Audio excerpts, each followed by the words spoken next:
اللہ کے نام سے جو بڑا مہربان نہایت رحم والا ہے۔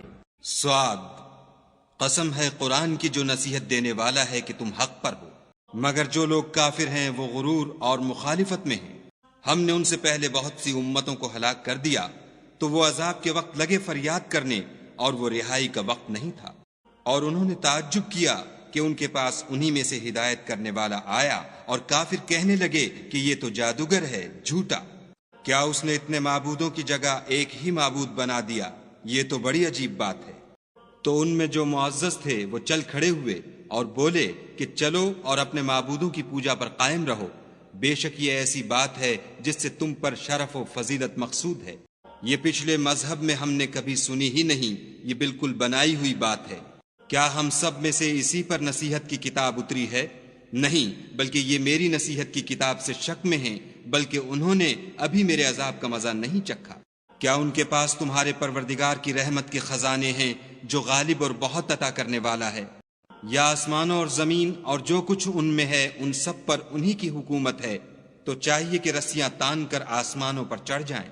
یہاں شکست کھائے ہوئے گروہوں میں سے یہ بھی ایک لشکر ہے۔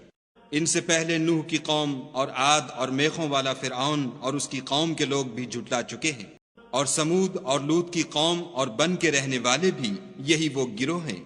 ان سب نے پیغمبروں کو جھٹلایا تو میرا عذاب ان پر آ واقع ہوا، اور یہ لوگ تو صرف ایک زور کی آواز کا جس میں شروع ہوئے پیچھے کچھ وقفہ نہیں ہوگا انتظار کرتے ہیں، اور کہتے ہیں کہ اے ہمارے پروردگار ہم کو ہمارا حصہ حساب کے دن سے پہلے ہی دے دے۔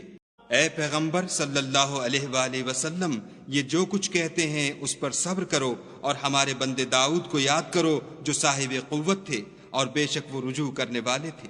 ہم نے پہاڑوں کو ان کے زیر فرمان کر دیا تھا کہ صبح و شام ان کے ساتھ خدائے پاک کا ذکر کرتے تھے، اور پرندوں کو بھی کہ جمع رہتے تھے، سب ان کے فرما بردار تھے، اور ہم نے ان کی بادشاہی کو مستحکم کیا اور ان کو حکمت عطا فرمائی اور خصومت کی بات کا فیصلہ سکھایا۔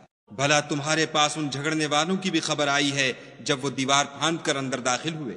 جس وقت وہ داؤد کے پاس آئے تو وہ ان سے گھبرا گئے، انہوں نے کہا کہ خوف نہ کیجیے، ہم دونوں کا ایک مقدمہ ہے کہ ہم میں سے ایک نے دوسرے پر زیادتی کی ہے، تو آپ ہم میں انصاف سے فیصلہ کر دیجیے اور بے انصافی نہ کیجیے گا، اور ہم کو سیدھا رستہ دکھا دیجیے۔ کیفیت یہ ہے کہ یہ میرا بھائی ہے، اس کے ہاں 99 دمبیاں ہیں اور میرے پاس ایک دمبی ہے، یہ کہتا ہے کہ یہ بھی میرے حوالے کر دے، اور گفتگو میں مجھ پر زبردستی کرتا ہے۔ انہوں نے کہا کہ یہ جو تیری دمبی مانگتا ہے کہ اپنی دمبیوں میں ملا لے، بے شک تم پر ظلم کرتا ہے، اور اکثر شریک ایک دوسرے پر زیادتی ہی کیا کرتے ہیں۔ ہاں جو ایمان لائے اور عمل نیک کرتے رہے، اور ایسے لوگ بہت کم ہیں۔ اور داؤد نے خیال کیا کہ اس واقعے سے ہم نے ان کو آزمایا ہے، تو انہوں نے اپنے پروردگار سے مغفرت مانگی اور جھک کر گر پڑے اور خدا کی طرف رجوع کیا، تو ہم نے ان کو بخش دیا، اور بے شک ان کے لیے ہمارے ہاں قرب اور عمدہ مقام ہے۔ اے داؤد، ہم نے تم کو زمین میں بادشاہ بنایا ہے، تو لوگوں میں انصاف کے فیصلے کیا کرو، اور خواہش کی پیروی نہ کرنا کہ وہ تمہیں خدا کے رستے سے بھٹکا دے گی۔ جو لوگ خدا کے رستے سے بھٹکتے ہیں ان کے لیے سخت عذاب تیار ہے کہ انہوں نے حساب کے دن کو بھلا دیا۔ اور ہم نے آسمان اور زمین کو اور جو کائنات ان میں ہے اس کو خالی از مصلحت نہیں پیدا کیا، یہ ان کا گمان ہے جو کافر ہیں، سو کافروں کے لیے دوزخ کا عذاب ہے۔ جو لوگ ایمان لائے اور عمل نیک کرتے رہے، کیا ان کو ہم ان کی طرح کر دیں گے جو ملک میں فساد کرتے ہیں، یا پرہیزگاروں کو بدکاروں کی طرح کر دیں گے؟ یہ کتاب جو ہم نے تم پر نازل کی ہے بابرکت ہے، تاکہ لوگ اس کی آیتوں میں غور کریں اور تاکہ اہل عقل نصیحت پکڑیں۔ اور ہم نے داؤد کو سلیمان عطا کیے، بہت خوب بندے تھے اور وہ خدا کی طرف رجوع کرنے والے تھے۔ جب ان کے سامنے شام کو خاصے کے گھوڑے پیش کیے گئے تو کہنے لگے کہ میں نے اپنے پروردگار کی یاد سے غافل ہو کر مال کی محبت اختیار کی، یہاں تک کہ آفتاب پردے میں چھپ گیا۔ بولے کہ ان کو میرے پاس واپس لاؤ، پھر ان کی ٹانگوں اور گردنوں پر ہاتھ پھیرنے لگے۔ اور ہم نے سلیمان کی آزمائش کی اور ان کے تخت پر ایک دھڑ ڈال دیا، پھر انہوں نے خدا کی طرف رجوع کیا اور دعا کی کہ اے پروردگار مجھے مغفرت کر اور مجھ کو ایسی بادشاہی عطا کر کہ میرے بعد کسی کو شایع نہ ہو، بے شک تو بڑا عطا فرمانے والا ہے۔ پھر ہم نے ہوا کو ان کے زیر فرمان کر دیا کہ جہاں وہ پہنچنا چاہتے ان کے حکم سے نرم نرم چلنے لگتی، اور دیووں کو بھی ان کے زیر فرمان کیا۔ یہ سب عمارتیں بنانے والے اور غوطہ مارنے والے تھے، اور اوروں کو بھی جو زنجیروں میں جکڑے ہوئے تھے۔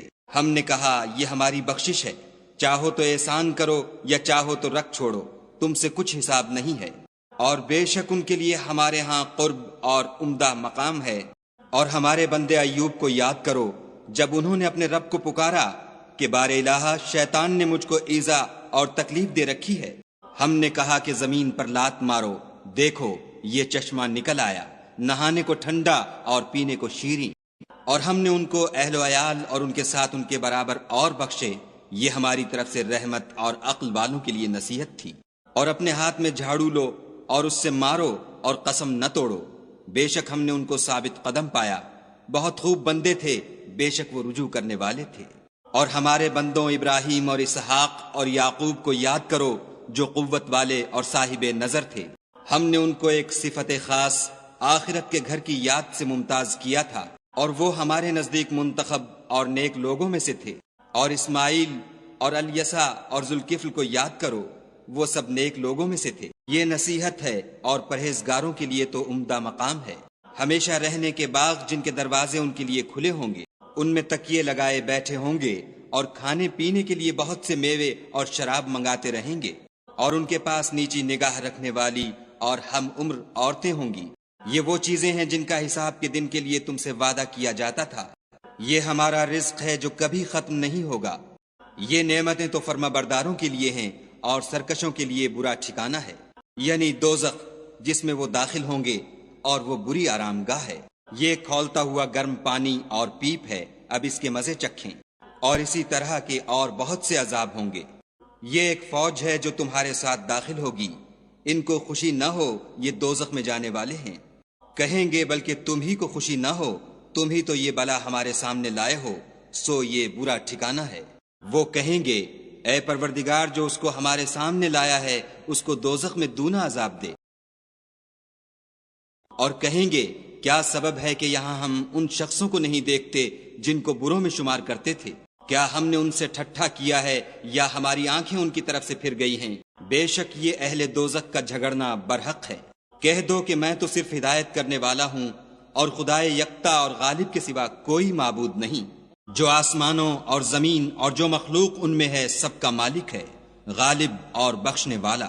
کہہ دو کہ یہ ایک بڑی ہولناک چیز کی خبر ہے جس کو تم دھیان میں نہیں لاتے۔ مجھ کو اوپر کی مجلس والوں کا جب وہ جھگڑتے تھے کچھ بھی علم نہ تھا۔ میری طرف تو یہی وحی کی جاتی ہے کہ میں کھلم کھلا ہدایت کرنے والا ہوں۔ جب تمہارے پروردگار نے فرشتوں سے کہا کہ میں مٹی سے انسان بنانے والا ہوں، جب اس کو درست کر لوں اور اس میں اپنی روح پھونک دوں تو اس کے آگے سجدے میں گر پڑنا۔ تو تمام فرشتوں نے سجدہ کیا مگر شیطان اکڑ بیٹھا اور کافروں میں ہو گیا۔ خدا نے فرمایا کہ اے ابلیس، جس شخص کو میں نے اپنے ہاتھوں سے بنایا اس کے آگے سجدہ کرنے سے تجھے کس چیز نے منع کیا؟ کیا تو غرور میں آ گیا یا اونچے درجے والوں میں تھا؟ بولا کہ میں اس سے بہتر ہوں کہ تو نے مجھ کو آگ سے پیدا کیا اور اسے مٹی سے بنایا۔ کہا یہاں سے نکل جا، تو مردود ہے، اور تجھ پر قیامت کے دن تک میری لعنت پڑتی رہے گی۔ کہنے لگا کہ میرے پروردگار مجھے اس روز تک کہ لوگ اٹھائے جائیں مہلت دے۔ کہا تجھ کو مہلت دی جاتی ہے اس روز تک جس کا وقت مقرر ہے۔ کہنے لگا کہ مجھے تیری عزت کی قسم میں ان سب کو بہکاتا رہوں گا سوا ان کے جو تیرے خالص بندے ہیں۔ کہا سچ ہے اور میں بھی سچ کہتا ہوں کہ میں تجھ سے اور جو ان میں سے تیری پیروی کریں گے سب سے جہنم کو بھر دوں گا۔ اے پیغمبر صلی اللہ علیہ وآلہ وسلم، کہہ دو کہ میں تم سے اس کا صلہ نہیں مانگتا اور نہ میں بناوٹ کرنے والوں میں ہوں۔ یہ قرآن تو اہل عالم کے لیے نصیحت ہے، اور تم کو اس کا حال ایک وقت کے بعد معلوم ہو